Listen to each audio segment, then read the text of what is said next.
வணக்கம் மக்களே, சற்று முன் கிடைத்த தகவல் ஒன்றை பார்க்க போகிறோம். அதாவது திமுக, அதிமுக ரூட்டிலேயே செல்லும் விஜய், குழப்பத்தில் மக்கள், திடீர் தகவல். இந்த ஒரு தகவலை பற்றி தான் நாம் பார்க்க போகிறோம். தகவலை பார்ப்பதற்கு முன்னதாக நீங்கள் நம்மளுடைய சேனலுக்கு புதிய பார்வையாளர்களாக இருந்தீர்கள் என்றால் மறக்காமல் நம்மளுடைய சேனலை சப்ஸ்கிரைப் செய்து வைத்துக் கொள்ளுங்கள் மக்களே. அதாவது அதிமுக ரூட்டில் விஜய் செல்றாரான்னு கேட்டிங்கன்னா, ஆமாம் அப்படின்ற மாதிரி தகவல்கள் அரசியல் வட்டாரத்தில் அதிகரித்துள்ளது இந்த ஒரு தகவல். அதாவது என்னவென்றால், திராவிட கட்சிகள் இலவசங்களை வழங்கி மக்களின் வாக்குகளை கவர்ந்ததாக ஒரு பேச்சு எழுந்திருந்து வருகிறது. இந்த நிலையில் அக்கட்சிகளை கடுமையாக விமர்சிக்கும் விஜய், தாவேக ஆட்சிக்கு வந்தால் ஒரு நிரந்தர வீடு, பைக் என இன்று அறிவித்திருக்கிறார்.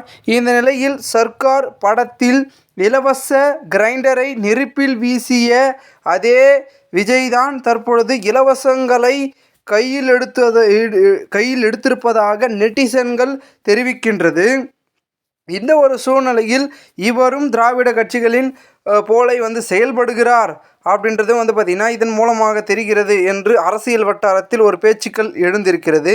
மேலும் விஜயோடைய இந்த பார்த்திங்கன்னா இந்த புது பயணம் என்பது பெரும் விதத்தில் இருக்குது, ஓகேங்களா. ஏன்னா பார்த்திங்கன்னா அவர் சொல்லியிருக்கக்கூடிய கருத்துக்கள் அந்த அளவிற்கு ஆழமாக பார்த்திங்கன்னா இருந்து கொண்டிருக்கிறது என்று தாவேகாவினர்கள் சொல்கிறாங்க. அதாவது என்னென்னா, கரூர் சம்பவத்திற்கு பொறுப்பேற்காமல் ஆளுங்கட்சி மீது பழி போட்டார் என விஜய் மீது பார்த்திங்கன்னா பல விமர்சனங்கள் வைக்கப்பட்டிருந்தது. இந்த நிலையில் காஞ்சிபுரத்தில் மக்களுடனான சந்திப்பில் கரூர் சம்பவத்தை குறிப்பிட்டு பேசியிருந்தார் விஜய் அவர்கள். அதில் என்னை ஏன் தொட்டோம், என் மக்களை ஏன் தொட்டோன்னு வருந்துவீங்க என பேசியிருந்தார். இதனால் மீண்டும் பஞ்சு வசனமும் ஒன்று பேசியிருக்கிறார். அதாவது கரூர் மேட்டரில் ஆளும் கட்சி, அதாவது ஆளும் தரப்பை அவர் கை காட்டி இருப்பதாகவும் அரசியல் விமர்சகர்கள் நிறைய பேர் பார்த்திங்கன்னா கருத்து தெரிவிக்கிறார்கள். அதாவது பெரும் விதத்தில் பார்த்திங்கன்னா அங்கே அவர் லேட்டாக வந்ததுனால தான் பிரச்சனை ஆச்சு அப்படின்னு சொன்னாங்க. இந்த ஒரு நிகழ்ச்சிக்கு அவர் அரை மணி நேரத்துக்கு முன்னாடி பார்த்திங்கன்னா வந்துட்டார். ஸோ இந்த ஒரு சூழ்நிலையில் பெரும் விதத்தில் பார்த்திங்கன்னா செயல்பட்டு கொண்டிருக்கிறார் என்று கூறப்படுகிறது. ஏன்னா தாவேகாவை பொறுத்த வரைக்கும் பார்த்திங்கன்னா திராவிட கட்சிகளுக்கு மாற்று அப்படின்னு தான் சொல்லிட்டு வர்றார். அதிமுகவுக்கும் சரி திமுகவும் சரி, இந்த ரெண்டு கட்சியிலும் மாற்று தான் பார்த்திங்கன்னா தாவேகா.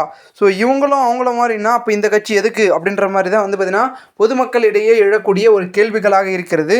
ஸோ இதனால் விஜய் அவர்கள் எடுத்து வைக்கின்ற இந்த பிறப்புக்கும் எல்லா உயிருக்கும் என்ற அந்த கோட்பாடானது பெரும் விதத்தில் வேறு அப்படின்றத குறிப்பிட்டு பேசியிருக்கிறார் இந்த ஒரு காஞ்சிபுரம் நிகழ்ச்சியில். ஸோ அதனால் கண்டிப்பாக பார்த்திங்கன்னா திராவிட கட்சிகள் இல்லாமல், திராவிட கட்சி என்றால் திராவிடம் என்ற பெயர் வரும், தமிழக வெற்றிக் கழகம் என்று இருக்கிறது, அதை வைத்தே நீங்கள் கண்டுபிடித்து விடலாம் அப்படின்னே சொல்லலாம். ஸோ அந்த அளவிற்கு தாவேகாவினர்கள் பார்த்திங்கன்னா ஒரு ஈடுபாட்டில் இருக்காங்க. ஸோ பார்க்கலாம் என்ன நடக்கிறது. 2026 களத்தில் வெற்றி நிச்சயம், வெற்றி உறுதி, ஆட்சிக்கு நம்ம தான் வரப்போகிறோம் அப்படின்றத விஜய் சொல்லிட்டாரு. ஸோ அந்தளவிற்கு களம் மாறிக்கொண்டிருக்கிறது, ஓகேங்களா. ஸோ வெயிட் பண்ணி பார்க்கலாம்.